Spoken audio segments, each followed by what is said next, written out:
Bonjour à toutes et à tous, je m'appelle Daniel Leclerc, je suis professeur à l'université Gustave Eiffel et ma spécialité est la poésie moderne et contemporaine et la littérature contemporaine d'une façon générale. Alors ma thèse, alors ça fait un certain temps que je l'ai soutenue, donc c'est pour ça que je prends le volume devant moi pour ne pas me tromper dans le titre. Ma thèse s'intitulait Métamorphose et spiritualité dans Sonetos Espirituales de Juan Ramón Jiménez et je l'ai écrite sous la direction de Marie-Claire Zimmermann je cherche l'année 2003. Voilà, je peux vous montrer aussi parce que j'étais très fier à l'époque, parce que là aussi c'était peut-être, j'avais fait une couverture où on voit en fait Juan Ramón. Donc le premier tome était en bleu, le deuxième tome était en bleu et le premier en sépia. Voilà, parce que je pensais que pour la poésie, il fallait introduire un peu d'esthétique quand même dans la présentation. Effectivement, tu avais bien soigné cela. Alors, est-ce que tu peux nous dire un peu ton parcours? Qu'est-ce qui t'a mené vers l'hispanisme et puis vers le choix de cette thèse? Est-ce que tu as ce que j'appelle le fameux parcours banal de l'hispaniste lambda qui fait une licence, une maîtrise, un DEA? Ou est-ce que tu as fait des choses plus intéressantes que la moyenne? Ou que moi, par exemple? Écoute, en réalité, à la fois le parcours est tout à fait traditionnel, avec un petit passage peut-être un peu plus singulier. Ce qui m'a amené à l'hispanisme, c'est très simple. Je voulais, dès le départ, être dans l'enseignement. Alors, j'avoue, au départ, je voulais être professeur de mathématiques. Bon, personne n'est parfait. Et puis ensuite, très rapidement, j'ai découvert l'espagnol avec un professeur d'espagnol que personnellement je trouvais remarquable, qui m'a complètement ébloui, parce qu'en réalité, elle était hors norme et complètement marginale.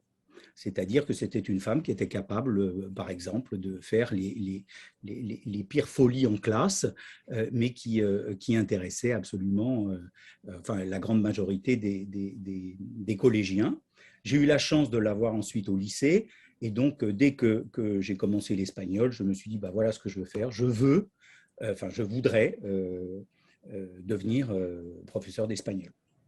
Et puis ensuite, donc, je suis arrivé après le bac à la Sorbonne et j'ai commencé des études tout à fait traditionnelles d'un hispaniste lambda.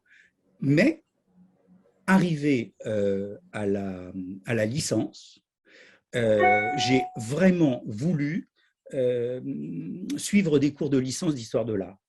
Donc, en fait, j'ai fait quelques infidélités à l'hispanisme, ou plus ou moins, enfin, pas des infidélités, mais j'ai complété ma formation d'hispaniste par l'histoire de l'art. Donc, c'est en ça que c'est peut-être un peu atypique, mais enfin, pas énormément non plus. Bon, et alors, pourquoi la poésie? Pourquoi cet auteur?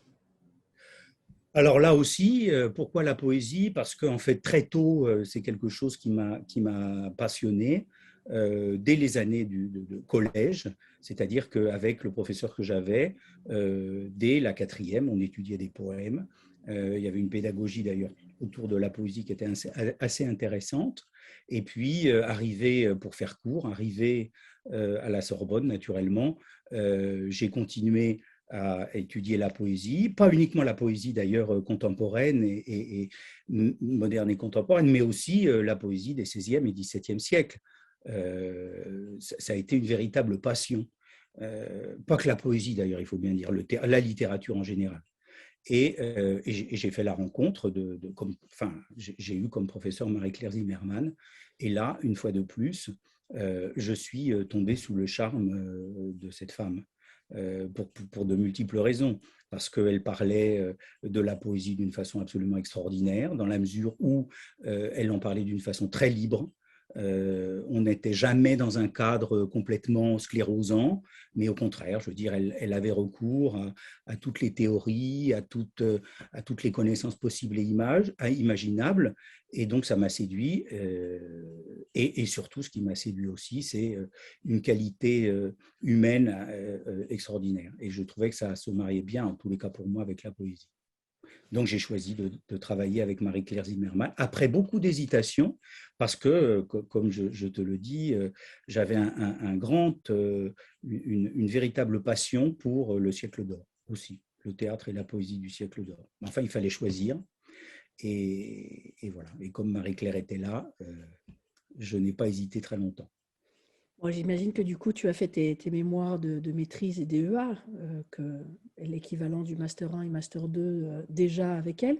Est-ce que tu peux nous dire Non, sur quoi... Ah, non. non. Ah, bah alors vas-y, dis-nous sur quoi ça portait et puis voir si c'est ça qui t'a mené vers le choix de cette thèse en particulier. Alors, comme je te le disais, en fait, le mémoire de master, la maîtrise, comme on disait à l'époque, je l'ai faite avec Claude Esteban Ah oui. sur la peinture, puisque j'étais parti à l'Institut d'art. Donc, je voulais absolument travailler sur deux artistes. D'un côté sur Gréco, je voulais travailler sur Gréco, et sur Góngora. Et donc, j'avais intitulé ça, alors c'était l'insouciance de la jeunesse, parenté stylistique entre Gréco et Don Luis de Góngora. Voilà, c'était le titre de la maîtrise. Et puis je me suis très vite rendu compte qu'en réalité, parce que je voulais en réalité essayer d'élaborer comme une sorte de grammaire des formes. Mhm. C'était complètement insouciant. C'est-à-dire que très vite, il a fallu que je revienne sur Terre, même si en réalité, ça a été très motivant pour moi et ça a commencé à me mettre sur plein de pistes que j'ai retrouvées après. Et puis pour le DEA, j'ai travaillé, puisqu'à l'époque, on avait 2 mémoires de DEA à faire. Le premier, j'ai travaillé sur Juan Ramón, et le deuxième, j'ai travaillé sur une œuvre de Juan Benet, qui est Volver a sa región. Donc, quelque part, en apparence, rien à voir avec la poésie. Donc voilà les Et sujets le sur les... parcours, donc en substance, c'est entre le M1 et le M2 que décidément tu as choisi ta vocation définitive. Même si, et on comprend en général quand on a des envies avant de son choix de thèse, des envies un peu divergentes, on finit toujours par y revenir. Bien, alors donc, quel a été l'élément déclencheur pour choisir donc, cet auteur-là précisément et de l'analyser depuis cette perspective-là? Alors en fait, ça s'est passé de façon très, très bizarre, c'est-à-dire que je savais que je voulais faire une thèse, mais je ne savais pas exactement sur quel auteur je voulais travailler parce que j'avais... Bon. Et un jour, Marie-Claire me dit, bah, écoutez, procurez-vous les œuvres et elle me donne des auteurs. Elle me dit, voilà, procurez-vous les œuvres de Colinas, de Panero, de Claudio Rodríguez et de Juan Ramón Jiménez. Et donc, me voici parti en Espagne, j'achète les œuvres, je les lis. Et en réalité, le premier sur lequel j'ai voulu travailler, c'était Claudio Rodríguez et Antonio Colinas. Et donc, pas Claudio Rodríguez, je voulais travailler sur Antonio Colinas. Et donc, je lui dis, je travaillerai volontiers sur Antonio Colinas. Et puis après, je suis revenu sur l'œuvre de Juan Ramón. Et je me suis dit, mais pourquoi est-ce qu'elle me résiste un peu, cette œuvre? Et en fait, je me suis aperçu qu'en réalité, la passion que j'avais, c'était pour Juan Ramón Jiménez. Précisément parce qu'elle me résistait et parce que j'y voyais un champ d'investigation absolument infini et puis une carrure de poète absolument extraordinaire. Donc, j'ai choisi en fait de travailler sur Juan Ramón pour ces raisons-là. Et puis, alors après, le sujet, il est venu avec des discussions, avec des amis, à partir de lectures, et j'ai choisi de travailler sur la métamorphose. Pourquoi? Parce qu'en réalité, tout ce que je lisais, je voyais qu'en fait, son œuvre, c'était une œuvre en marche. D'ailleurs, c'est lui-même qui le dit, la obra en marcha, une œuvre en marche, et il parlait toujours de la succession de mi obra, c'est-à-dire une œuvre qui ne cesse de s'auto-engendrer, de se croiser, de se mélanger, de se réorganiser. C'est d'ailleurs pour ça, malheureusement, qu'il n'a jamais pu éditer de son vivant son œuvre. Et c'est ça qui m'a séduit. C'est justement ce qui n'était pas figé. Là encore, c'était ce qui est pour moi, contrairement à l'image, c'est ça aussi qui m'a plu, contrairement à l'image que l'on avait de Juan Ramón Jiménez en Espagne, et l'image la plus répandue, c'était un marginal à sa façon. dans son écriture, dans son attitude, parce qu'il y a beaucoup de choses fausses qui ont été dites sur lui pour de multiples raisons. C'est quelque chose d'extrêmement compliqué pour des raisons politiques, parce qu'en réalité, on disait qu'il était enfermé dans sa tour d'ivoire, ce qui est absolument faux. Bien sûr qu'il se concentrait pour écrire, c'est évident, mais il ne faut pas oublier que dans des périodes sombres de l'histoire, pendant la guerre civile par exemple, il a été aux côtés de la Croix-Rouge, il a recueilli des orphelins. Mais tout ça, à l'époque, on le passait volontiers sous silence pour mettre en évidence d'autres choses qui n'étaient pas forcément exactes. Voilà, Alors c'est un peu pour ça. moi qui ne connais que la version achevée de ces poèmes imprimés, est-ce que tu peux m'expliquer un peu comment tu le sais, comment tu l'as travaillé, cette œuvre en mouvement? Ça me fait penser à Montaigne, parce que c'est exactement ce qu'on a déjà. Et ce qui, moi aussi, m'avait beaucoup séduite chez Montaigne, c'est cette œuvre je crois que c'est ça, je crois qu'il appelle ça l'œuvre en En mouvement. marche. Est-ce qu'il y a des carnets, tu as pu accéder aux archives, des notes, bref, est-ce que tu as fait un travail de génétique textuelle qui t'a permis de comprendre les phases d'élaboration du texte? Alors, il faut savoir qu'en réalité, l'œuvre de Juan Ramón, les manuscrits, se trouvent essentiellement à Puerto Rico, puisqu'il y a vécu pendant des années, qu'il y a enseigné. Donc, il y a un fonds très, très important qui est pas forcément très organisé, mais qui est très important. Il y a aussi un fonds à Madrid. Et en fait, depuis quelques années, l'héritière de Juan Ramón a chez elle digitalisé une grande partie des manuscrits. Ceci étant, c'est vrai que quand j'ai fait ma thèse, en fait, ce qui m'a surtout demandé ce qui m'a demandé un grand effort, ça il faut le reconnaître, c'est tout simplement de trouver les œuvres. Parce que là aussi, pour moi, c'était quand même assez incroyable qu'un poète de cette envergure-là, eh bien, on avait véritablement des difficultés pour trouver ses œuvres. On n'avait aucune difficulté pour trouver Plateroyo, qui, alors, on se dit, oh, ben, c'est très connu, Plateroyo, mais c'est pareil, c'est comme toutes les grandes œuvres. C'est-à-dire, en fait, elles ne sont pas connues, elles sont pas tellement connues. On a une image fausse aussi de ces œuvres. Et puis, on retrouvait des œuvres comme Diario de un poeta recién casado, de 1917, et puis peut-être 2 ou 3 autres, mais c'est tout. Il y avait très, très peu de choses de publiées à l'époque. Et donc, tout ça, si vous voulez, si tu veux, enfin, là, d'un seul coup, tout ça, en réalité, m'a poussé véritablement à me dire que mon choix, eh ben, j'en ai été très, très content de ce choix parce que ça cachait beaucoup de choses. Et donc, ça a suscité une curiosité chez moi et une curiosité naturellement extraordinairement liée au texte. Parce que pour moi, ce qui est important, c'est le texte. C'est la lettre, c'est le signifiant. C'est ça qui est important. Parce que c'est vrai aussi que j'ai été tenté aussi pendant un moment de faire un peu de linguistique. Parce que voilà, j'étais pendant un temps assez proche, si vous voulez, de professeurs comme le professeur Maurice Mollo, Michel Launay. Et donc, pour moi, le signifiant avait une grande, grande importance et le texte en lui-même était un organisme qui me passionnait. Je ne sais pas si je réponds à ta question. Mais de toute façon, on y reviendra. Outre, parce que ça, effectivement, c'est séduisant de devoir faire une thèse pour marcher à contre-courant. Alors, soit autour des thèses qui ont été développées sur la figure de l'auteur, le personnage public de l'auteur. Et puis là, en l'occurrence, c'est incroyable, effectivement, ce que tu dis, de devoir presque reconstituer un corpus pour le remettre sur le devant de la scène. Mais donc, voilà, ce que je voulais savoir, c'est, donc, pendant que tu faisais ta thèse, tu n'as pas accédé à des manuscrits, tu n'as pas eu à faire ce travail de voir les différentes couches de l'écriture. Voilà, d'accord. Donc ça, c'est des choses qui sont venues après. Et ces choses qui sont venues après, est-ce qu'elles ont confirmé ce que tu avais vu dans ta thèse ou pas, d'ailleurs? Complètement. Complètement, parce qu'en réalité, après la thèse, longtemps après la thèse, j'ai pu consulter justement des manuscrits et je me suis rendu compte que déjà il fallait, bon ça je le savais parce que pendant la thèse quand même j'avais vu quelques manuscrits, mais enfin pas énormément. Et en fait je me suis aperçu que ces manuscrits sont extrêmement difficiles à lire parce qu'il a une écriture absolument épouvantable.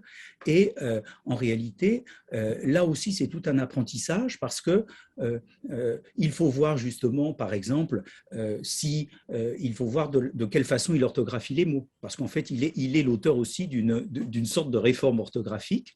Et en fait, suivant les époques, eh bien, on peut dater certains manuscrits en fonction de l'orthographe qu'il utilise. Et puis, on a aussi tout un code couleur que lui a utilisé et qui permettent de voir en réalité les états du texte. Et on voit qu'il revisite sans arrêt le texte. Par exemple, il y a un exemple, je le dis en 30 secondes, mais par exemple pour une œuvre qui est extraordinaire, que je conseille vraiment, la lecture, lisez cette œuvre-là. Si vous ne comprenez pas à la première lecture, c'est très bon signe, c'est formidable. Quand on ne comprend pas, c'est bien, je trouve. Il faut le dire parce qu'il y a beaucoup d'étudiants en fait qui se disent oh là là, je ne comprends pas. Mais c'est formidable de ne pas comprendre la poésie, c'est son mécanisme même. C'est-à-dire que justement, c'est une enquête policière. On essaye progressivement de tirer le fil et puis les choses ça, c'est fondamental. Donc, pas d'inquiétude quand on ne comprend pas. Et donc, pour Espacio, eh bien, c'est un texte, on dit, ah oui, il a écrit ça d'une traite. Mais c'est absolument faux. Bien sûr que l'écriture, on a l'impression que c'est écrit d'une traite tellement, en effet, c'est fluide. Mais c'est une œuvre qui lui a demandé beaucoup d'efforts à écrire. Et il l'a écrit sur de nombreux, avec une temporalité longue. Donc, en effet, oui, pardon. Non, excuse-moi. J'imagine que tu l'as sous la main. Est-ce que tu ne veux pas nous le lire? Espacio? Oui, J'aimerais bien aussi après te lire un autre poème si tu veux bien. Il n'y a aucun problème. Tu peux non seulement lire, mais tu peux commenter. On t'écoute. Alors, je ne sais pas quel passage choisir parce qu'il y en a de nombreux qui me plaisent énormément. Et en plus, c'est un passage, je pense que en période d'élection, enfin bon, bref, la première phrase, ça peut être intéressant. Voilà, j'ai trouvé le passage en réalité que j'aimerais te lire. Deux passages, si tu me permets. Bref, le premier qui dit cela. Hermoso es no tener lo que se tiene. Nada de lo que es fin para nosotros es fin, pues que se vuelve contra nosotros y el verdadero fin nunca se nos vuelve. Aquel chopo de luz me lo decía en Madrid contra el aire turquesa del otoño. Termínate en ti mismo como yo. Todo lo que volaba alrededor, que raudo era, y él que insigne con lo suyo, verde y oro, sin mejor en el oro que en lo verde. Et puis un deuxième passage qui dit, sí, todo ha sido más y todo será más. No es el presente sino un punto de apoyo o de comparación más breve cada vez y lo que deja y lo que coge más grande. No, ese perro que ladra al sol caído no ladra en el Monturrio de Moguer, ni cerca de Carmona de Sevilla, ni en la calle Torrijos de Madrid, ladra en Miami, Coral Gables, la Florida, y yo lo estoy oyendo allí, no aquí, no aquí, allí, que vivo ladra siempre el perro al sol que huye. Donc là aussi, il y a toute une dimension. Il est en exil quand il écrit ça. C'est-à-dire qu'il y a, c'est pour ça que j'ai voulu aussi lire ce passage-là, c'est qu'il y a des strates chez Juan Ramón. Il y a des strates, et juste puisqu'on est dans la lecture, est-ce que tu me permets d'en lire un autre qui me plaît beaucoup, qui semble très simple, mais je pense qui est la synthèse d'un certain côté de son écriture. C'est un poème qui appartient à un recueil intitulé Piedra y Cielo, qui date des années 1917-1918, c'est-à-dire des années… durant ces années, il a écrit énormément de choses. C'est pour ça aussi que c'était intéressant de travailler sur Sonetos Espirituales, parce que c'est une période d'active production. Il a publié Diario de un poeta recién casado, qui a marqué la littérature mondiale et qui a marqué naturellement sa poétique. Il a écrit Plateroyo, il a écrit énormément de choses. Et donc, je voudrais juste lire un bref poème qui dit la chose suivante, qui est en apparence très simple. Mariposa de luz, la belleza se va cuando yo llego a su rosa. Corro ciego tras ella, la medio cojo aquí y allá. Solo queda en mi mano la forma de su huida. C'est-à-dire qu'en réalité, qu'est-ce qu'on voit dans ce texte? Pour moi, c'est que le poète a soif de beauté, il la poursuit, il n'a de cesse de courir après, et on voit ce processus de renouveau perpétuel, de réécriture perpétuelle, mais en fait, qu'est-ce qui reste dans sa main? Il reste la poussière des ailes du papillon. Et donc, si vous voulez, là, il faut retrouver encore une fois. Et qu'est-ce que c'est? Et qu'est-ce que c'est cette poussière d'ailes de papillon? Qu'est-ce que c'est? Le signifiant? On ne sait pas. Je ne sais pas ce que c'est. En tous les cas, c'est les traces et la forme. Et c'est même pas. C'est la forma de su vida. C'est-à-dire, c'est les traces de son absence. C'est-à-dire que, et là pour moi, moi ce que m'a permis aussi Juan Ramón, l'étude de Juan Ramón, c'est d'avoir une réflexion sur la poésie. Qu'est-ce que c'est que la poésie? C'est pas uniquement travailler sur un auteur, c'est que Juan Ramón permet en réalité de se poser des questions beaucoup plus vastes qui dépassent l'œuvre. C'est-à-dire, qu'est-ce que la poésie? Et la poésie ne serait-elle pas en réalité la diction de l'absence? Et c'est un petit peu ce qu'il dit à la fin aussi, la forma de su vida.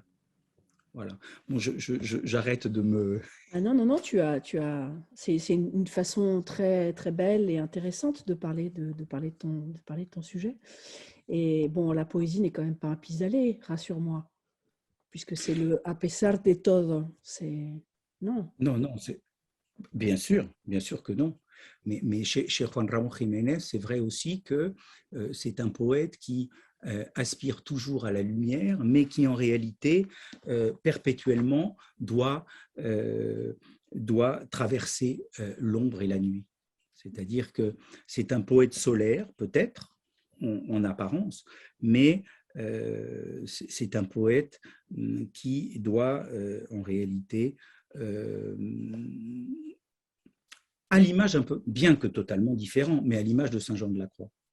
Sauf que Juan Ramón, d'ailleurs dans la thèse j'étudiais aussi justement, je faisais des rapprochements entre Juan Ramón et Saint Jean de la Croix, mais c'est vrai que pour Juan Ramón, quelque part, je dirais que c'est un paganiste mystique. Il y a un paganisme mystique chez lui, parce qu'il n'était pas du tout croyant. Il pensait que la transcendance était à chercher dans l'immanence. Et ça, c'est extrêmement intéressant. Et je pense que ça peut être... ça fait beaucoup de bien aussi de voir de penser ces choses-là de cette façon-là et en ces termes-là. Alors, pour quelqu'un qui serait complètement néophyte, si tu devais dire en quelques phrases quelle est la thèse de ta thèse, tu dirais quoi? Ah, alors quelle est la thèse de ma thèse? Qu'est-ce que tu as l'impression d'avoir démontré en substance? Alors, ce que j'ai l'impression d'avoir démontré, alors déjà pour commencer, ce que je voudrais dire, c'est que d'emblée, j'ai placé les poèmes au cœur de ma thèse, c'est-à-dire le texte. Je voulais que le texte soit la base de tout. Et je me suis très vite aperçu, pourtant, je veux dire, en étudiant d'autres poètes, je me méfiais de cela et je m'en écartais, mais je me suis rendu compte que pour Juan Ramón, il était très important, je dirais, de connaître sa vie, parce que sa vie et son œuvre sont extrêmement liées. Mais alors, il ne faisait pas bon penser comme ça à une certaine époque, mais c'est vrai. Alors, il n'est pas question de retrouver dans son œuvre sa vie. Ça ne m'intéresse pas tellement. Mais c'est de voir en réalité comment sa vie et son œuvre sont extrêmement liées. C'était un poète qui avait marqué au-dessus de sa porte chez lui à Moguer, Amor y poesía cada día. C'est-à-dire, on voit bien que l'amour et la poésie étaient pour lui des actes vitaux. C'était vital, l'amour, et tout comme la poésie était vitale. Et donc, au début, j'ai essayé de voir comment, en réalité, à partir de sa vie, eh bien, c'était déjà une façon d'entrer dans son œuvre. Et donc, dans ma thèse, ce que j'ai essayé de faire, c'est de parler de sa vie pour remettre déjà des choses un petit peu au point et préparer en réalité à l'immersion dans son œuvre à partir de sa vie. Mais en aucun cas faire une biographie où je raconte, voilà, c'était pas ça. Et puis ensuite, j'ai essayé de montrer comment, en fait, son œuvre était une œuvre, comme je le disais tout à l'heure, en marcha, en mouvement, et donc comment la notion de métamorphose était centrale dans son œuvre.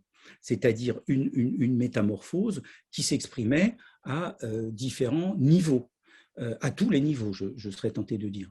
Au niveau du recueil, au niveau du poème, puisqu'en réalité, le poème choisi, il faut s'en souvenir, c'est un sonnet. C'est-à-dire là aussi, c'est totalement paradoxal. C'est-à-dire qu'on choisit une forme fixe pour montrer qu'elle est mouvante. On choisit une forme fixe pour justement lui appliquer des métamorphoses successives.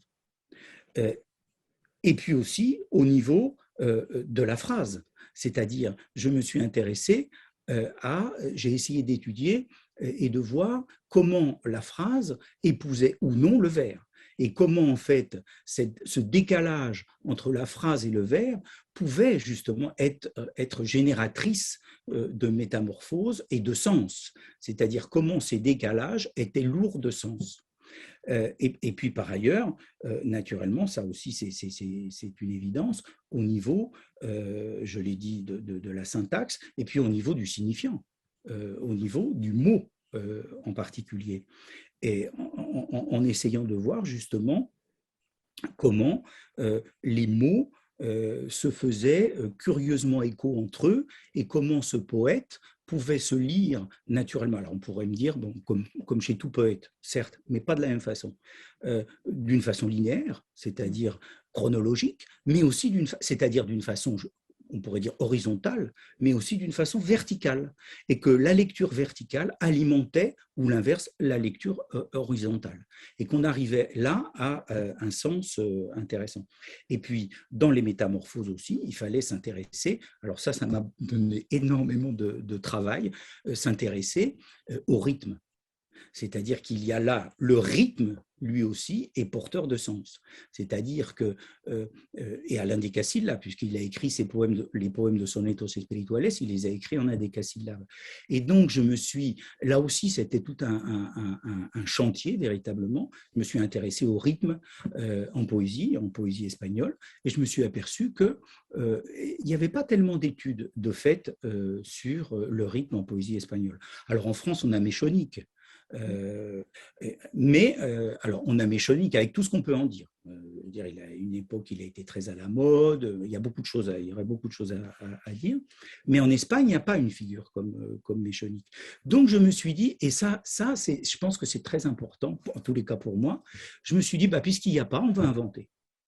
C'est-à-dire que j'ai essayé de forger des outils pour parler du rythme, puisque je ne trouvais aucun outil nulle part.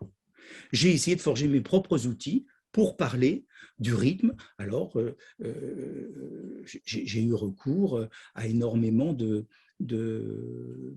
choses. Par exemple, j'ai parlé de la mesure, du rythme. Et bref, ça serait un peu fastidieux et compliqué à expliquer. Et puis ensuite, naturellement, il fallait s'intéresser à la métamorphose au niveau de la rhétorique, c'est-à-dire au niveau je dirais, des figures. Et d'ailleurs, ce que j'ai trouvé très, très intéressant, c'est que quand on étudie son œuvre, pas seulement Sonetos Espirituales, mais en fait, on voit que s'il y a une figure de rhétorique qui prend le pas peut-être sur les autres, eh bien, curieusement, ce n'est pas la métaphore. Parce que la métaphore, quelque part, dit la métamorphose réalisée. Alors que la comparaison, elle dit la métaphore, mais dans son processus. Et donc, il favorise la comparaison à la métaphore. Et puis, il fallait aussi étudier. Alors là, je retrouvais mes amours de grammairien en herbe, c'est-à-dire qu'il fallait s'intéresser justement aux prépositions. Comment fonctionnaient les prépositions dans le sonnet pour dire justement la métamorphose, et comment fonctionnaient les verbes aussi. Donc voilà, en fait, et cette période de thèse a été extraordinaire pour moi parce que ça a été véritablement la base de ce que des pistes que j'ai suivies après. Donc, et puis après, naturellement, mettre en évidence pourquoi cette métamorphose perpétuelle, pourquoi cette volonté de métamorphose, de succession, des obra en marcha, pour dire justement, parce qu'il est en quête du beau. Il est en quête du beau, en cela il est complètement platonicien, néoplatonicien, il est en quête du beau, et ce beau, c'est comme cette poudre que laisse le papillon et ces traces qui disent sa fuite, eh bien le beau lui échappe souvent, et donc il est à la recherche de ce beau. Alors qu'est-ce que c'est que le beau? Ça c'est tout un problème, et qu'est-ce que c'est que le beau? Qu'est-ce que c'est que la conscience? Parce qu'on s'aperçoit aussi que chez Juan Ramón, la conscience et le beau ont des liens. Et qu'est-ce que c'est qu'aussi? Parce qu'il parle beaucoup de Dieu, mais de Dieu avec une minuscule. C'est-à-dire, qu'est-ce que c'est que ce Dieu? C'est lui-même. Et en fait, on voit aussi comment dans son écriture, il se construit lui-même. C'est-à-dire comment il devient... alors là aussi, c'est un peu... Mais comment il devient poème, d'un certain côté. C'est-à-dire qu'il est en quête de tout cela. Donc c'est un peu ça que j'ai essayé. D'ailleurs, il le dit aussi dans Espacio. Hein, au tout début d'Espacio, je n'ai pas lu ça tout à l'heure parce que c'est très, très connu. Bon, mais les premières lignes sont « Los dioses ».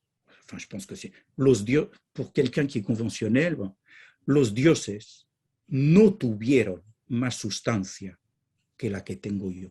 Donc, voilà. Il est à la recherche de tout ça. Bon, mais je ne peux pas trop me... Non, c'est vraiment très, très bien, très, très intéressant. On voit bien comment tu as fait une analyse, j'ai envie de dire, traduction de l'œuvre de ton poète. Puisque moi, tout le processus que tu décris, j'ai l'impression que tu décris le processus d'un traducteur qui parle de son art. Alors, si je peux juste me permettre, c'est très intéressant ce que tu me dis, parce que tu sais ce que j'ai fait quand j'ai fini ma thèse? J'ai eu l'envie, mais ça a été vraiment quelque chose de profond. Je me suis dit, maintenant, j'ai parlé de ces sonnets, maintenant il faut que je les traduise. Logique. Comme si en réalité, il fallait que je rende à l'auteur, puisque l'auteur m'avait donné dans sa langue des choses, il fallait que moi, à travers la mienne, je lui apporte des choses aussi. Oui, donc, et puis c'est vrai que moi je dis souvent que les meilleurs, ceux qui font les meilleures analyses textuelles, ce sont aussi parallèlement des traducteurs, parce qu'on porte une attention au sens, certes, à ce qui se dit, mais encore plus à ce qui se fait. Et là, on voit bien tout ce que tu as décrit, il y avait la métamorphose ceci, la métamorphose cela. Mais si on met bout à bout, globalement, tu as parlé des processus qui sont à l'œuvre dans le texte, la grammaire, tu as parlé de la syntaxe, tu as parlé de ceci, cela. Tout ça, c'est la bête vivante qui raconte des choses, qui prononce des mots, qui respire, qui souffle, etc. Donc, il est logique qu'après tu en sois venu à l'étape de la traduction. Ça me fait presque rire tellement tu décris un processus par lequel on est nombreux à être passés. Alors tout à l'heure, tu as évoqué ta prof d'espagnol originale, tu n'as pas donné son nom, mais enfin on a compris qu'elle t'avait beaucoup marqué. Et puis la grande Marie-Claire Zimmermann, vous êtes nombreux à faire partie, je dirais, pas la secte, mais en tout cas, si, je dirais la secte, mais c'est très positif de mon point de vue, ou le clan, ou je ne sais pas, la famille peut-être, tu préféreras la famille. Oui, parce que quelque part, la secte et le clan, c'est à l'opposé peut-être d'elle, c'est-à-dire que je pense que ce qu'elle veut, ce qui est important pour elle, c'est la poésie. C'est-à-dire, ça n'est pas de dire, voilà, regardez tous mes disciples. Et d'ailleurs, ça m'a frappé, ça m'a frappé, c'est aussi pour ça que je l'ai choisi. Et c'est aussi pour ça que quand je suis devenu professeur, je me suis dit maintenant, il faut véritablement penser aux autres. C'est-à-dire que je pense que le professeur, bien sûr, il continue ses recherches, mais le professeur, c'est celui aussi qui encadre les autres et qui les soutient avec beaucoup de discrétion, je trouve. Enfin, ça, c'est, voilà, j'ai peut-être dévié en disant ça, mais Non, non, non, c'est, mais tu décris bien ce qui a été modélique pour toi chez cette femme.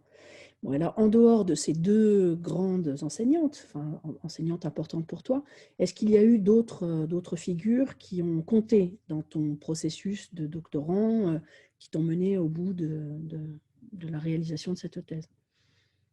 oui, absolument. Déjà, bon, il y a eu les professeurs que j'ai eus à la Sorbonne qui m'ont beaucoup appris.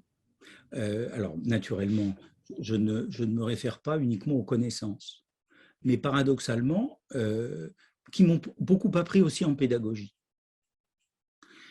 Bien souvent, on pense que les enseignants du supérieur, voilà, et la pédagogie, mais en l'occurrence, ça n'a pas été l'expérience que moi j'ai eue. Voir en cours Maurice Mollo, voir en cours Marie-Claire Zimmermann, euh, voir en cours Michel Launay, ça m'a aussi, je ne dis pas appris, mais ça m'a inspiré pour être professeur.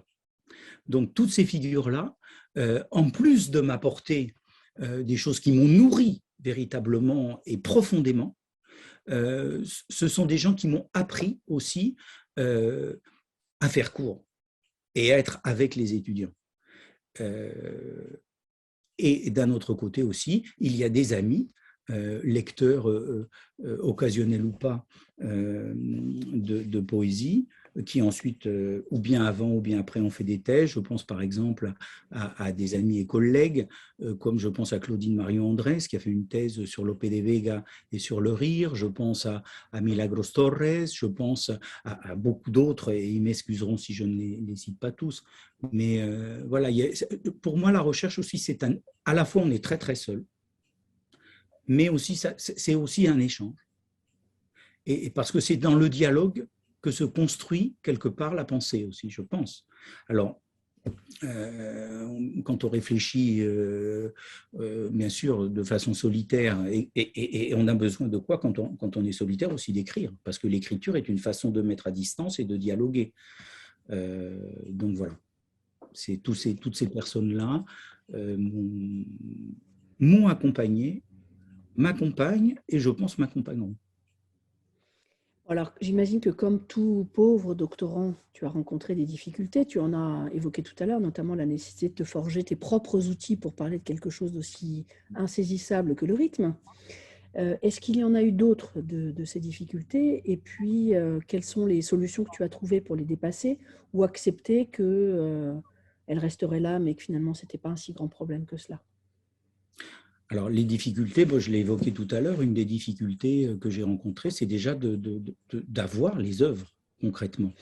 Et donc là aussi, faire une thèse, enfin, je parle pour moi, c'est faire une thèse, ça a été aussi partir en quête des textes.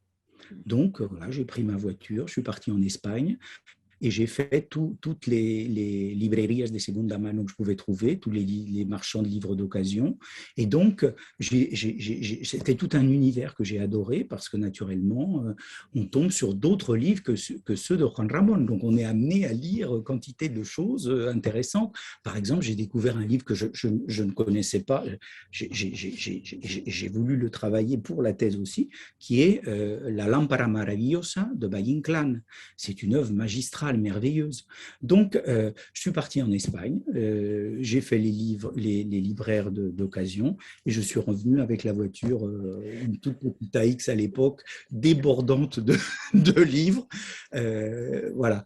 Et donc ça a été une difficulté aussi. Et puis quelque part, est-ce que je peux juste, alors je ne réponds pas tout à fait peut-être à ta question, mais est-ce que je peux rajouter une chose? Il y a une chose aussi voilà, à l'époque, quand j'ai lu Juan Ramón Jiménez, alors est-ce que je peux me retourner juste si je l'ai là pour prendre? C'était pas prêt, non, il n'est pas là, je ne sais plus où il est, donc c'est pas grave, s'il est là. Voilà, ça c'est la bibliographie de Juan Ramón Jiménez.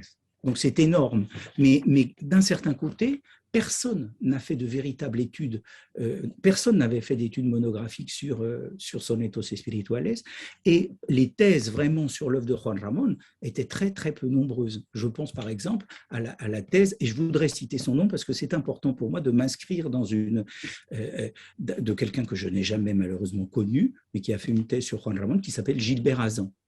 Et donc, c'est vraiment quelque chose qui m'a beaucoup apporté également. Voilà. Et donc, donc je reviens à mes moutons, excuse-moi, des difficultés rencontrées, mais ça a été de me procurer les textes, de trouver justement des outils d'études, de recherche adaptés à Juan Ramón, parce qu'on se doute bien que faire rentrer Juan Ramón dans une forme de pensée, une école, c'est impossible. Et en fait, c'est ça aussi qui m'a plu chez lui. Parce que c'est ça aussi que m'a appris Marie-Claire Zimmermann, c'est-à-dire ne pas aller dans une secte de pensée, c'est-à-dire s'ouvrir et pouvoir tirer toutes les ficelles quand elles sont nécessaires. Donc, voilà.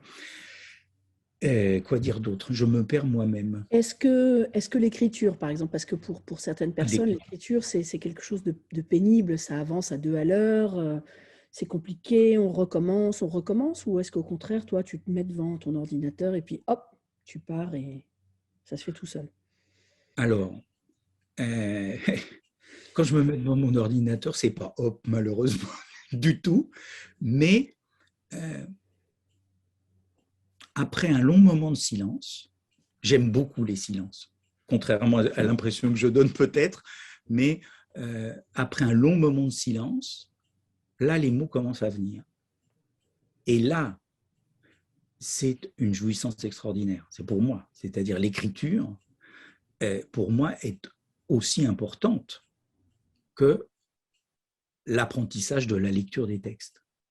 Parce que comment rendre compte d'un auteur comme celui-ci sans aiguiser chaque mot qu'on va employer? Et c'est d'ailleurs ce que la thèse m'a appris. C'est-à-dire que dans la première partie de ma thèse, je le dis, j'ai été peut-être d'un lyrisme excessif et voilà, quand je ne l'ai pas relu, hein, mais j'ai reparcouru les premières pages, je pense que j'écrirai plus du tout comme ça maintenant. C'est-à-dire que il y a un enthousiasme que je pense exprimer maintenant, mais totalement différemment. C'est-à-dire que j'ai eu un enthousiasme, on va dire, expansif dans la thèse, dans la première partie, alors que, par exemple, pour l'habilitation, j'ai eu un enthousiasme dans la densité. C'est-à-dire que j'ai essayé de faire en sorte que les choses soient, tout en faisant en sorte aussi qu'elles soient compréhensibles. Parce que là, c'est aussi quelque chose qui, pour moi, est extrêmement important. On parle et on écrit pour être compris. Et pas pour être compris par 2 ou 3 personnes qui sont spécialistes d'eux. Ou alors, il faut apprendre à parler sur plusieurs canaux. Mais sans quoi, ça n'a pas d'intérêt si on ne peut pas partager. Parce que l'intérêt, il est là. C'est de pouvoir partager, c'est de pouvoir accueillir l'autre, c'est de pouvoir transmettre et recevoir de l'autre. Je sais que ce n'est peut-être pas très à la mode, mais pour moi, c'est très important, ça. Alors, puisque tu l'as mentionné, est-ce que tu peux dire quel était le titre de ton inédit d'HDR? Alors, ça, le titre de l'inédit, je peux même le montrer parce qu'en fait, il a été publié récemment et ça s'appelait… Ah non, ce n'est pas celui-là. Alors, il est là. J'avais appelé ça L'âne et la plume, une lecture de Plateroyo 1907-1916 de Juan Ramón Jiménez. Voilà. Et donc, j'ai voulu me confronter à une œuvre qui fait partie des œuvres les plus traduites au monde et qu'on croit tous connaître, qu'une quantité inimaginable de personnes ont lu, mais en réalité, on s'aperçoit que cette œuvre est beaucoup plus difficile, compliquée qu'il n'y paraît. C'est une œuvre philosophique. Il y a un substrat philosophique, comme dans toutes les œuvres de Juan Ramón d'ailleurs. La philosophie est excessivement importante chez lui. et pas uniquement la philosophie occidentale. La philosophie joue un rôle très très grand.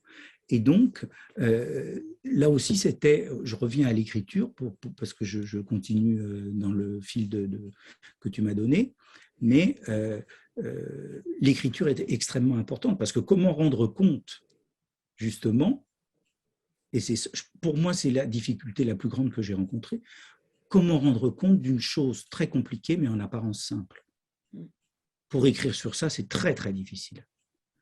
Et là, ça a véritablement été une jouissance extrême, mais toujours en essayant de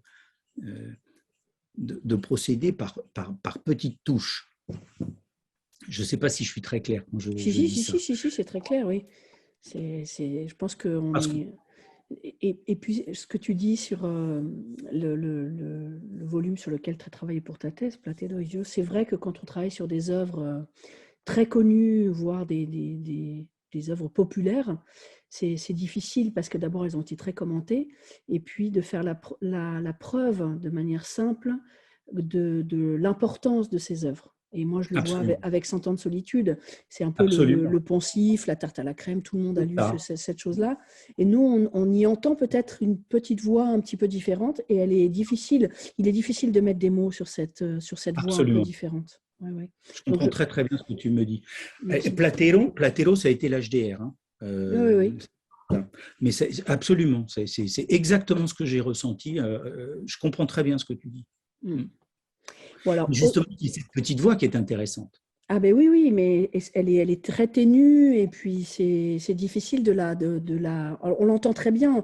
Moi, je me caricature souvent en disant c'est pas l'homme qui parlait à l'oreille des chevaux. J'ai l'impression que l'auteur me parle à moi directement. Mais sauf que cette voix, elle est difficilement traduisible en langage universitaire. Et puis, c'est pas étonnant que dans la première partie de ta thèse, où tu es un chercheur débutant, tu sois tombé dans l'empathie, le lyrisme, l'emphase éventuellement, tu vois. Voilà, parce qu'au départ, il y a une inadéquation entre cette petite voix qu'on entend et nos compétences à en parler. Donc, c'est bien que tu aies pu le faire dans ton HDR. Il fallait régler les choses. Mais c'est vrai que la thèse, c'est pour ça, et je suis extraordinairement heureux d'avoir choisi de travailler sur Juan Ramón, mais je pense que la thèse m'a servi de base pour tout le reste. Oui. Pour tout le reste.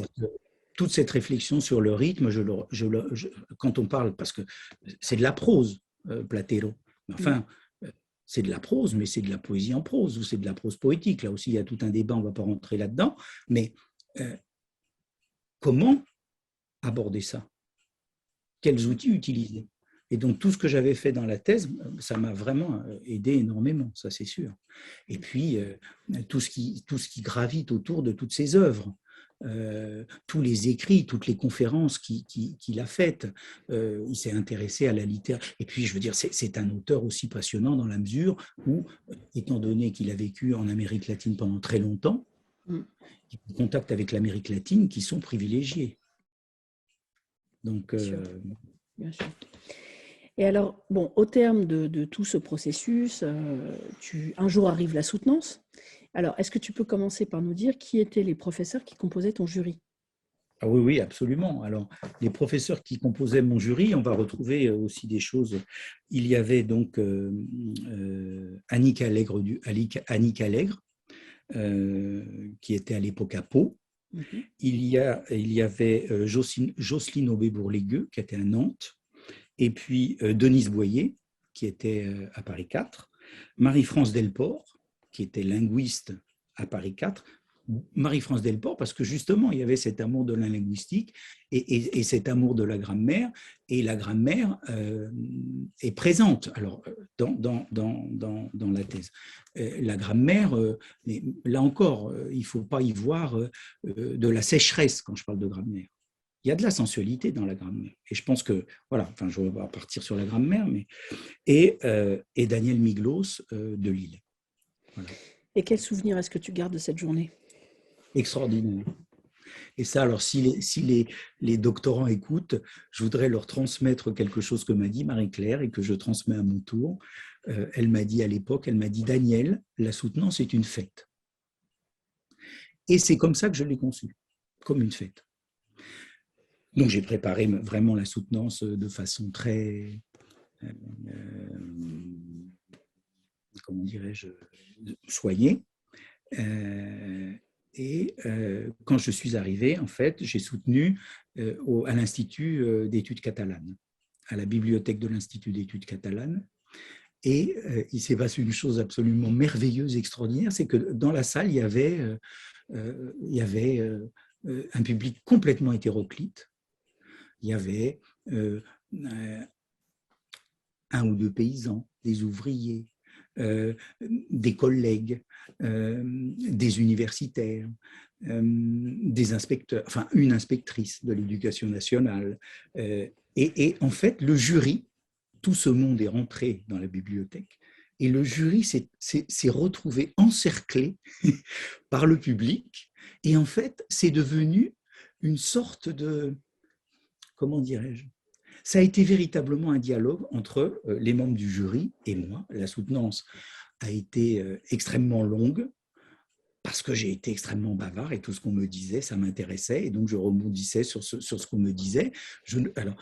Y compris le plus dur quand on a une soutenance, ça je le dis aussi pour peut-être des doctorants qui s'apprêtent à soutenir, le pire dans une soutenance, c'est lorsqu'on vous fait que des compliments.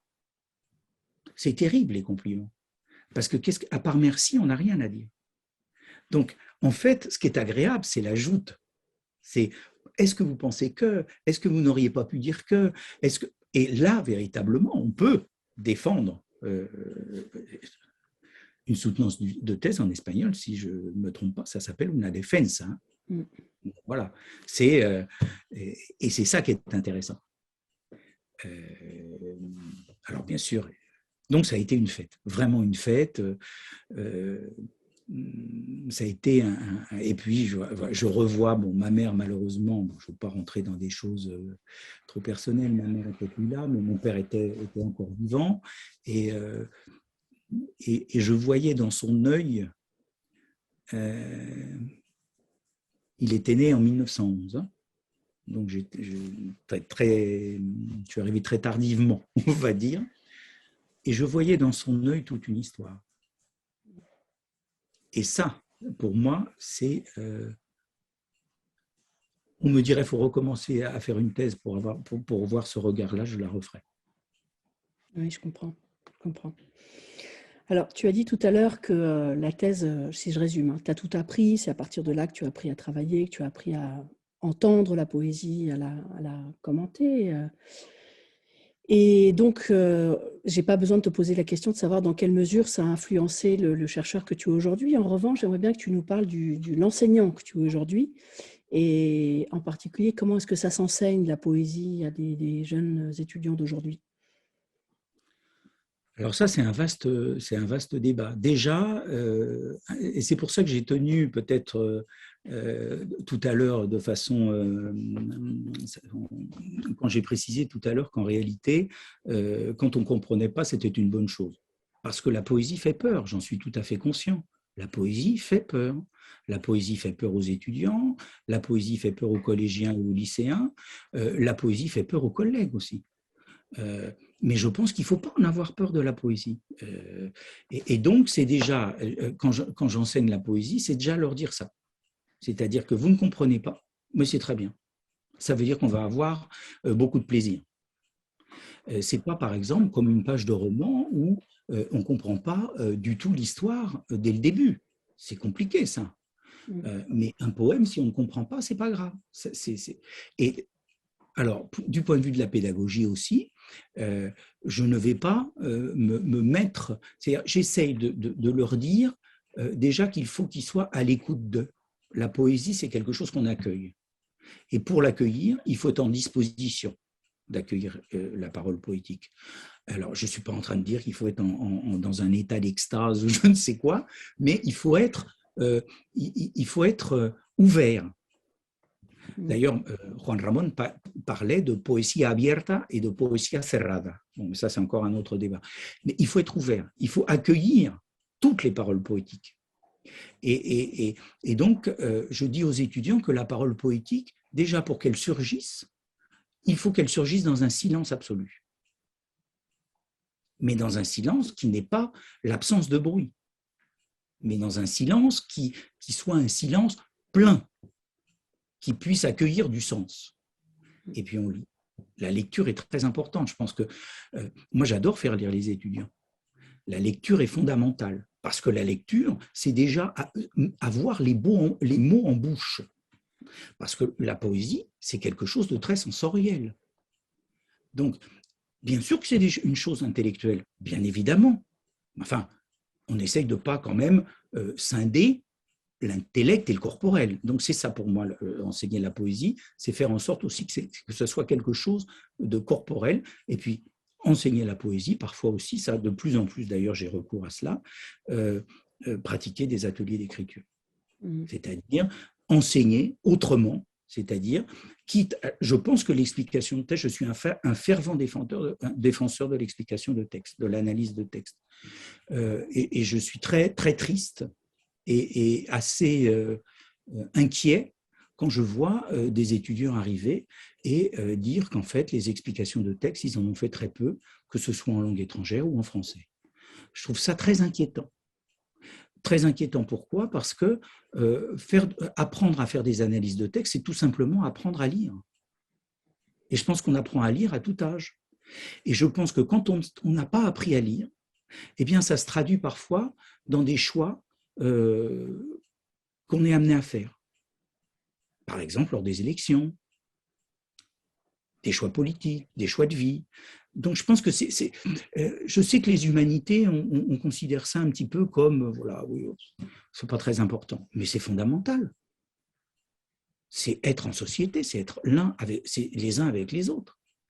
C'est les humanités, c'est un rempart contre la barbarie. Donc, enseigner la poésie, c'est aussi un pari que l'on fait, et c'est aussi se dire, voilà, allez, top là, on est ensemble, et on prend un objet, texte, et on l'observe. Et on va essayer d'y voir énormément de choses. D'y voir des choses, vous allez peut-être y voir des choses que je n'ai pas à savoir. Vous allez vous découvrir aussi dans un poème. Vous allez découvrir un sens qui va peut-être vous être personnel. Vous allez découvrir un sens qui va être beaucoup plus universel. Et tout ça est d'une richesse formidable pour moi. Donc, la pédagogie, elle joue un rôle fondamental, oui, à travers les ateliers d'écriture, à travers la diction de poèmes. Et les ateliers d'écriture, c'est après, il faut les mettre en œuvre. Les ateliers d'écriture, c'est pas prenez une feuille et on va écrire à la manière d'eux. C'est quelque chose d'extrêmement... c'est pas les colonies de vacances, hein, pas du tout. Il y a un investissement. Et puis, c'est les préparer aussi à écrire pour faire une maîtrise, pour faire un DEA, un Master 1, un Master 2, et pourquoi pas faire une thèse ensuite. Voilà, on sait naturellement, enfin, ça c'est autre chose. J'allais dévier sur d'autres choses. Bon, voilà, je ne sais pas si j'ai répondu. Si, bien sûr, bien sûr. Bon, alors tu as dit tout à l'heure, je n'ai pas relu ma thèse, hein, à part quelques petits bouts ici ou là. Alors pourquoi? Superstition, inquiétude Non. de voir que tu as tellement évolué que... Non, parce que quelque part, je pense que le sens le plus important de cette thèse, c'est quelque part ce qui me reste d'elle. C'est une façon de ne pas me perdre dans des méandres inutiles, pour moi. Mais j'ai certainement tort.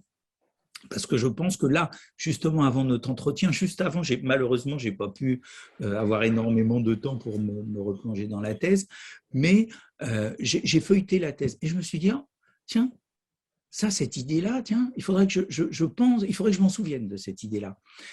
Parce que, et j'ai été, de la même façon que j'ai vu, mais ça je le savais, que j'étais un peu lyrique au début, je l'ai retrouvé, mais d'un autre côté aussi, alors ça peut paraître immodeste, mais je me suis dit, oh bah dis donc, à l'époque, tu écrivais ça, bah, c'était pas si mal cette idée-là. Et puis peut-être tu pourrais la poursuivre et la prolonger, et puis en faire un petit peu, en tirer un peu de quelque chose, aller plus loin. Voilà. Mais c'est vrai que peut-être... Et puis j'ai eu un défaut, ça c'est sûr, L'habilitation, dont je parlais tout à l'heure, je l'ai déjà relue. Elle a été publiée en décembre dernier, mais je l'ai déjà relue. Et je pense que la thèse, elle est en ligne, hein, on peut la consulter, mais je ne l'ai pas publiée parce que je voulais qu'elle soit sous format papier. Et puis après, j'ai eu la chance d'avoir un poste très très rapidement. Donc après, j'ai été pris dans une sorte de tourbillon et je n'ai pas pris le temps de publier la thèse. Et je me suis dit, c'est dommage de ne pas avoir fait ça, c'est pour ça que je l'ai mis en ligne.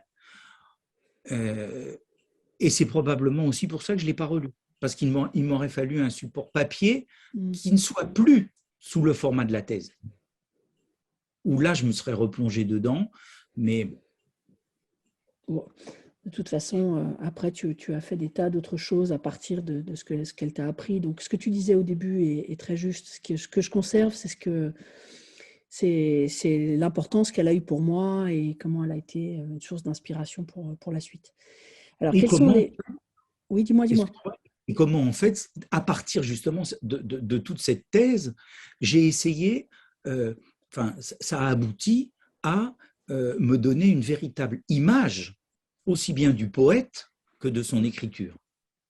Oui. Mais ça, c'est seulement pour moi. C'est-à-dire, de façon très synthétique, j'ai ça en tête, que je retrouve au détour d'un vers, quand je lis un poème, quand je lis un aphorisme. Donc, les choses se connectent. Oui. Mais c'est vrai que je ne l'ai pas présente comme on pourrait avoir une œuvre présente quand on présente l'agrégation, par exemple. Pas du tout. Oui, ça, c'est la distorsion de l'oubli, ça fait aussi partie du charme de la mémoire de la thèse. Et puis, on peut réinventer des choses. Mais oui, je pense qu'on prête à sa thèse des choses qui, en fait, qui ne sont pas dedans. Hein. Mais c'est absolument. C'est une façon, en fait, de la continuer à la faire vivre, parce qu'on l'a fait évoluer. Elle est en mouvement, comme dirait quelqu'un que je connais. Voilà, c'est ça. Alors, quels sont les conseils que tu donnes à de jeunes doctorants ? Ça pourrait tenir en un mot. Plaisir et pugnacité. C'est-à-dire, tout ça doit être habité par le plaisir et la curiosité. Parce que, je veux dire, une thèse, on la porte longtemps avec soi. Alors, je sais qu'il y a des collègues qui en ont fait plusieurs. Dans l'hispanisme, il y en a qui ont fait plusieurs thèses. Je parlais de Muro, ça a été son cas. Il y en a d'autres. Mais avant tout, le plaisir, c'est-à-dire l'envie de se retrouver avec l'auteur sur lequel on travaille. Et que cette envie devienne vitale. Et alors, bon, moi j'ai eu la chance de choisir Juan Ramón, qui m'a permis en réalité, alors ça m'a beaucoup, au début ça me blessait un peu, puis ça m'a beaucoup fait sourire quand on me disait ah mais tu travailles que sur Juan Ramón. Bon, bien sûr que j'ai écrit d'autres choses sur d'autres poètes, parce que je pense que les autres poètes, on ne peut pas isoler un poète comme ça, c'est tout à fait malsain. Je veux dire, j'ai écrit sur Cernuda, sur Jaime Gil de Biedma, sur d'autres, mais oui, j'ai pas honte de le dire. Ma recherche se concentre essentiellement, je suis désolé, mais sur Juan Ramón Jiménez. Et je me suis dit, tout ça en dit long sur le fait que nous soyons hispanistes. Est-ce qu'on dirait par exemple à un spécialiste, enfin, attention, il ne faut y voir aucune prétention là-dedans, mais est-ce qu'on dirait à un spécialiste de français, ah, tu travailles que sur Proust? Ah, tu travailles que sur Flaubert? Je ne crois pas. Ben nous, on nous le dit. Même si on commet. Voilà. Ah oui, quand on est spécialiste d'un auteur, on lui dit, mais enfin, moi je le dis souvent, moi, quand je suis arrivée à Poitiers, on m'a dit, mais tu ne vas pas travailler sur Garcia Marquez toute ta vie, comme si c'était un saut métier, tu sais. Oh, mais une tare que tu traînes derrière toi. C'est ça, c'est absolument. Et puis, en fait, je veux dire, je comprends que sur certains poètes, on fait sa maîtrise, peut-être sa thèse, puis qu'après on change. Pourquoi pas? Ça se comprend. Enfin, il y a des poètes, on n'a pas suffisamment d'une vie pour dire tout ce qu'on a envie de dire sur eux, et puis pour découvrir tout ce qu'il y a à découvrir.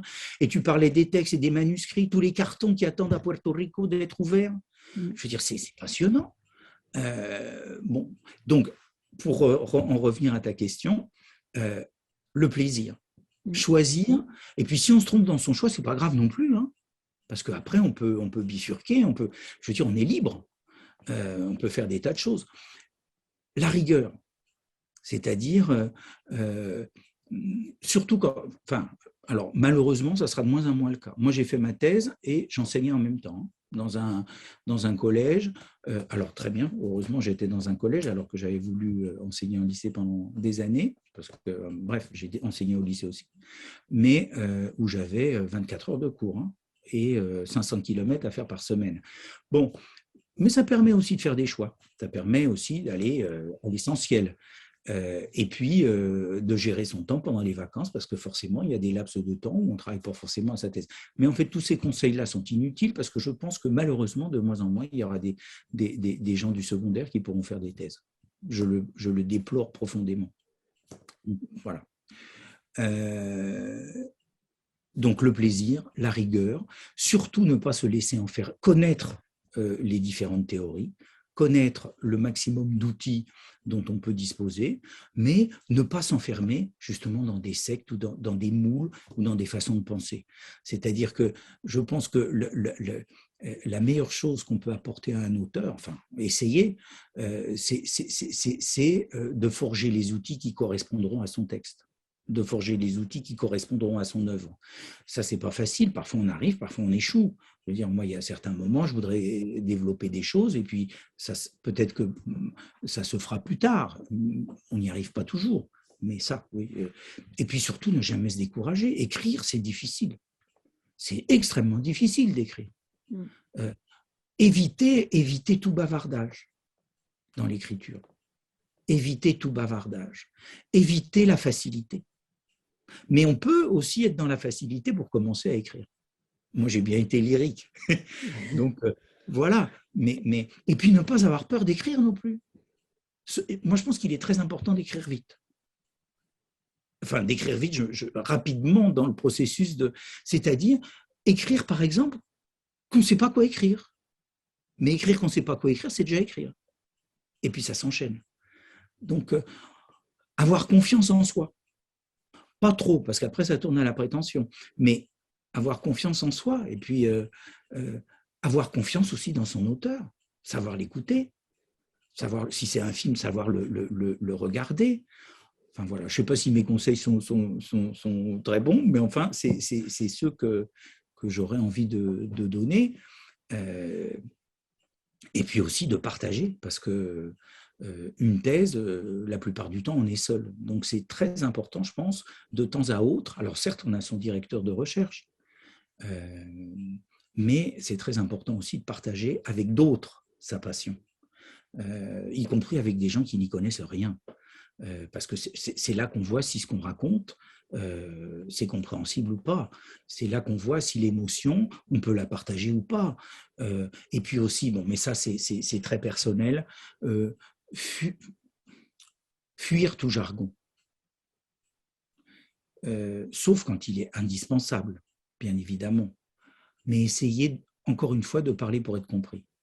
C'est très difficile, je trouve, de parler pour être compris et d'allier en même temps une exigence.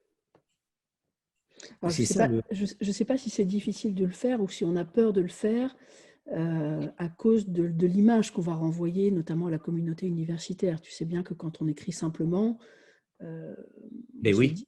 Voilà, tu vois ce que je veux dire. Tout à fait. Voilà. Et puis de la même façon, quand on fait une thèse, bon ben voilà, il y a des choses, il y a des, on va dire, pour enchaîner sur ce que tu dis, il y a des incontournables, on le sait, mais il ne s'agit pas de les contourner.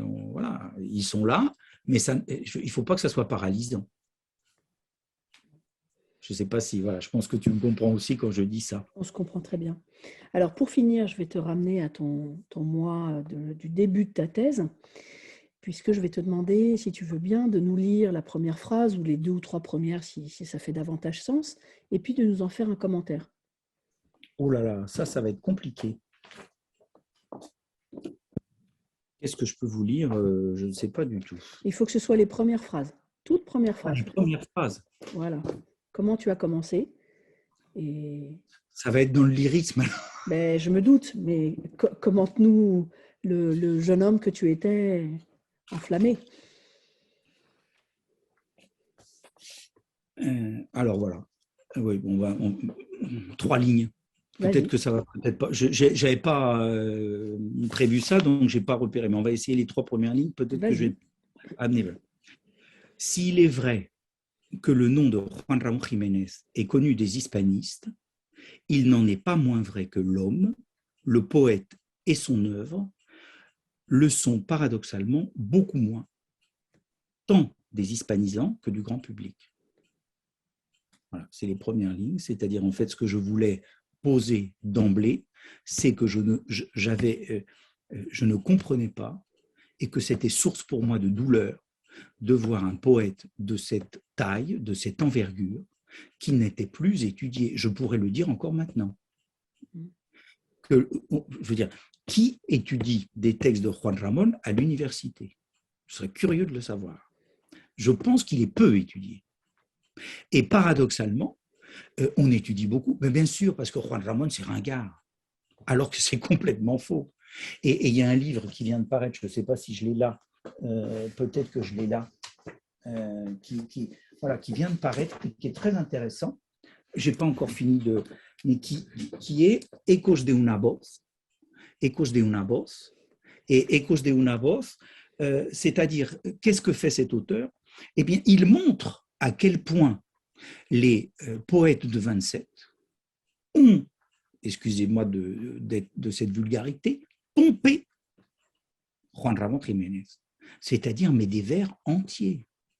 Donc, de la même façon que comme moi j'ai étudié Juan Ramón Jiménez, eh bien, j'avais en toile de fond des poètes du siècle d'or, des auteurs du siècle d'or, des auteurs, y compris, alors du Moyen-Âge peut-être moins, mais aussi, mais beaucoup plus du siècle d'or.